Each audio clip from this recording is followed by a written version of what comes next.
hot meals for one care home in Cottingham. Staff at Magnolia House taken a surprise delivery arranged by the daughter of a former resident. Lindsay Altoft is the care home's manager. She's on the line now. Morning, Lindsay. Hi, James. All right.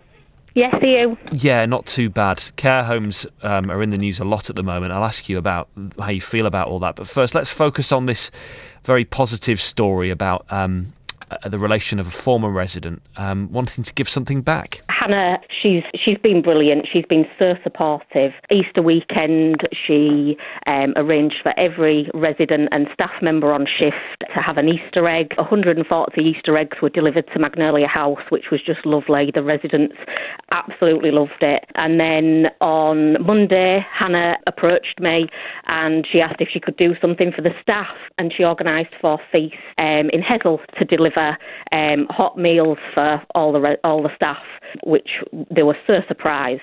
It was just brilliant. Yeah, really pleased. And it's lovely that Hannah still thinks of us a year on. Yeah, of course. I mean, it's you know, it's a difficult decision, isn't it, to make, to go into a care home, and something that many people put off.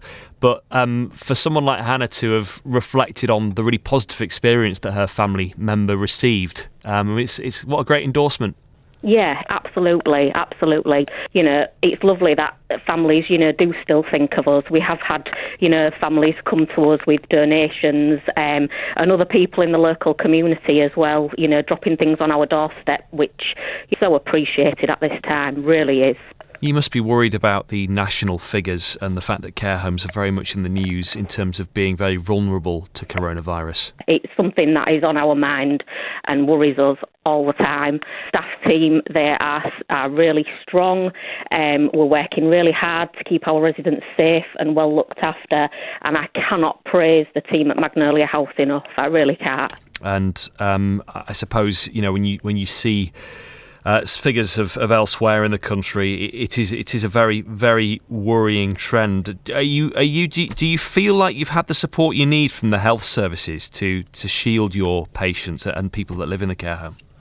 Yeah, we definitely have. There is a lot in the news about PPE and care homes not being able to get it.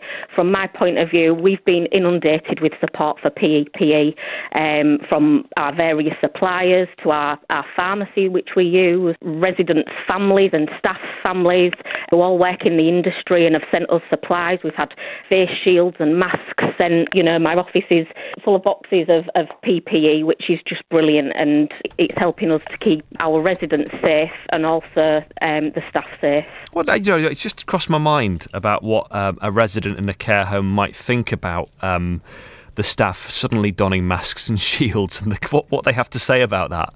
I think it was a bit of a shock because they're not used to us. You know, they're used to seeing us in gloves and aprons, but, you know, certainly not the masks. That's not usual. As long as there's a smile behind the eyes and a twinkle, you know, they know it's us. They recognise the tunics and our uniforms. Even some of our residents are wearing masks when district nurses are visiting, and GPs, if they come to see them, they're making choices to wear PPE as well to protect themselves, which we absolutely encourage. You know, it keeps them safe. Of course, yeah, and protecting the people who are coming in to visit too. Lindsay, thank you for answering those questions, giving us a sense of what life is like in a care home at the moment.